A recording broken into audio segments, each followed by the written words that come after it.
యథార్థవంతుని త్రోసి. ఎవరండి యథార్థవంతులు ఈ లోకంలో? క్రీస్తు మాత్రమే యథార్థవంతుడు, క్రీస్తు మాత్రమే సత్యవంతుడు, క్రీస్తు మాత్రమే నీతిమంతుడు, క్రీస్తు మాత్రమే పరిశుద్ధుడు.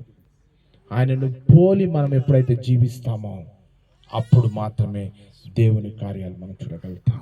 దేవుని సంకల్పం మన జీవితంలో నెరవేర్చము. దేవుడు యథార్థవంతుడిని ఆయన త్రోసివేడు. ఆయన దుష్కార్యములు చేయు వారిని మాత్రమే నిలబెట్టడు. నువ్వు నిలబడదామని అనుకుంటున్నావా? ఈరోజు దేవుని కొరకు యథార్థంగా నిలబడు. దేవుడు యథార్థంగా నిలబడితే దేవుని యొక్క కార్యాలు నీ జీవితంలో నెరవేర్చబడుతుంది. మనం చేయవలసింది ఒకటి, అవలంబించాలి, ఉంచుకోవాలి, దేవుని వైపు తిరగాలి, చెడును తొలగించుకోవాలి. ఈ 4 ఎప్పుడైతే మన జీవితంలో చేస్తామో మన కుటుంబ సరిహద్దులైతేనేమి, సంఘ సరిహద్దులైతేనేమి, మన మహాభివృద్ధిని ఎవ్వరు కూడా ఆపలేరు. నువ్వు ఈరోజు ఆశీర్వదించబడాలని అనుకుంటున్నావా? దేవుని యొక్క వాక్యం సెలవిస్తుంది. నీ సంఘం ఆశీర్వదించబడాలని ఆశపడుతుంటున్నావా? ఎంతమంది